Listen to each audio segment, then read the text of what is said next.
So, as popular as it is maybe around the globe, electric vehicles are not actually that much of a big thing here in SA, or they're yet to take off, I should say.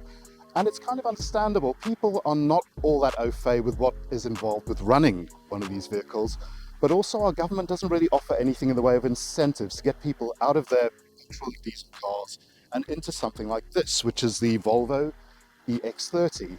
So to that end, we spent 3 months with the top-of-the-line Ultra twin-motor performance model to get a taste of what EV living is like.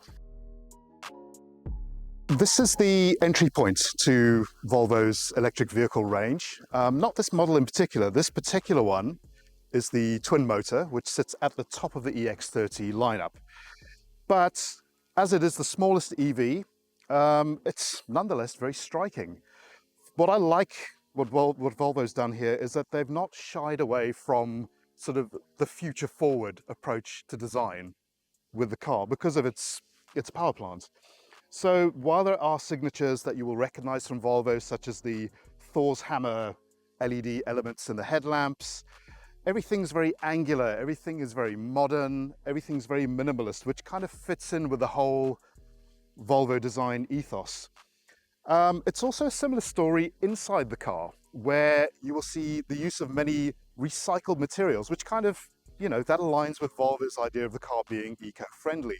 So you'll have seat coverings that are made of material that's derived from recycled drinks bottles. Door cards, I believe, the plastic comes from used fishing nets. And that speckly looking trim, which is supposed to evoke a Nordic starry night sky. I mean, that's marketing stuff for you right there. But it's actually made from recycled PVC window shutters and blinds. All very clever stuff. Yeah, the car, it's classed as an SUV, but it's quite compact. In terms of its size, it's sort of similar size to a D-segment hatch, like a Golf. But don't let the diminutive size and fairly innocent looks fool you. This particular EX30 packs a heck of a lot of firepower. It's the twin motor performance model, and as the name suggests, it has 2 electric motors, one sitting on the front axle, one sitting on the rear. And under that very unassuming looking skin you see there, you've got 315 kilowatts of power and 543 Newton meters of torque. On paper, that alone is impressive, but you've got to remember, these aren't diesel or petrol kilowatts and torques. These are electric kilowatts and torques. So it's available immediately. We tested a twin motor model back in our June 2024 issue. And in performance testing, 0 to 100, this car will do 3.6 seconds, which is similar to the sort of time you get with a Porsche 911 Carrera.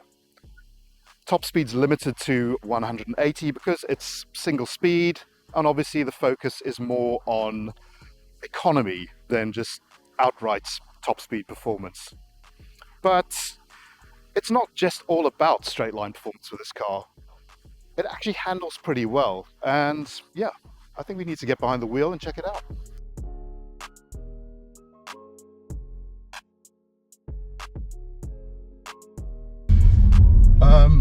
Yeah, so in terms of daily running, the EX30 wasn't quite as efficient as Volvo claimed. They claim around 15 kilowatt hours per 100 kilometers average.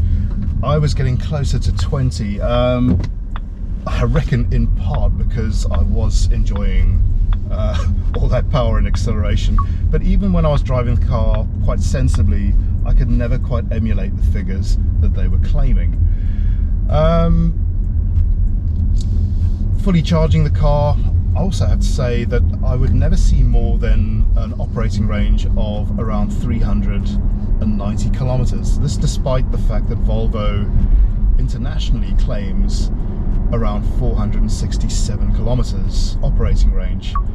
I did once very bravely attempt to almost empty the battery to see how far I could go, and I managed to push that out to around 400 kilometers, which is pretty respectful, or respectable, I should say.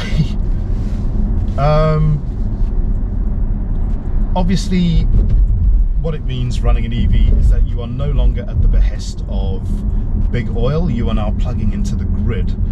And that can bring with it a few challenges, especially for those of us who are not familiar with how charging works or how much it costs.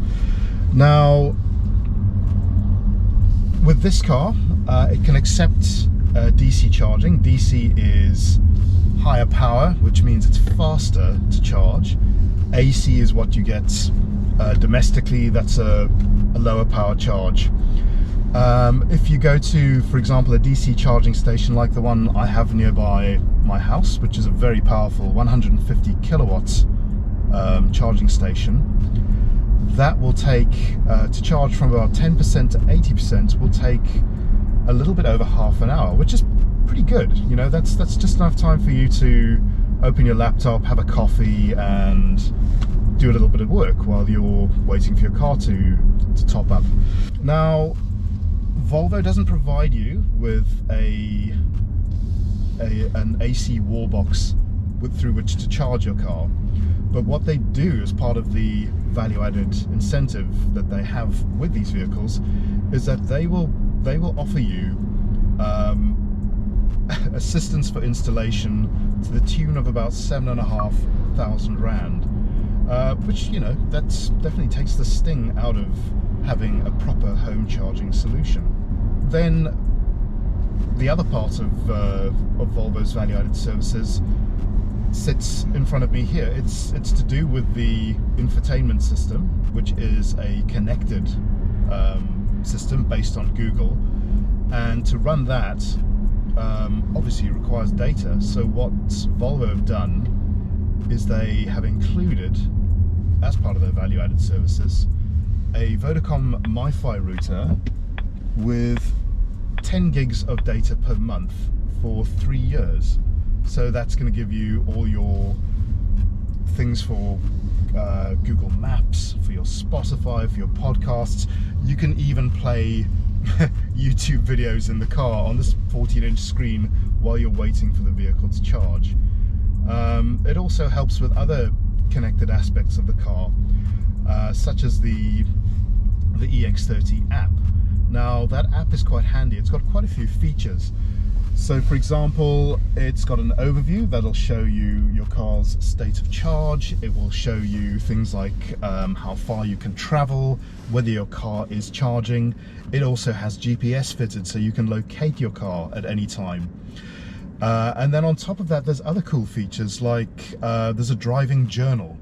And what the driving journal does is it basically uses Google Maps to form a timeline of all your journeys.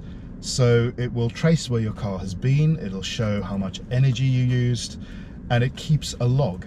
And that can be really helpful if, for example, you're driving your car as a business vehicle. So you can actually separate your private driving from company driving, which is really handy. And then another unique feature, or maybe not unique, but quite unusual, is the ability to share your car with other users. So through the app, what you do is you get the other person to install the EX30 app. You can then send them a code, and then they can use their smartphone to open and operate your car. So sort of sharing is caring with your EX30.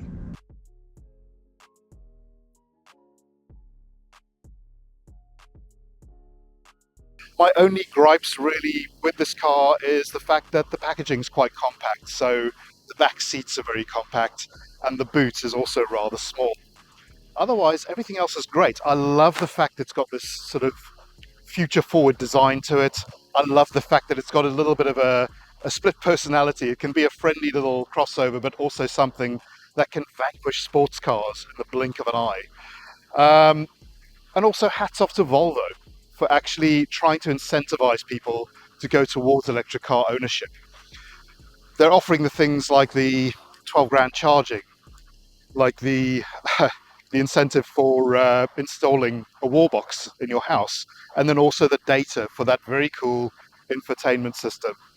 So I think it's definitely a step in the right direction. Well done, Volvo.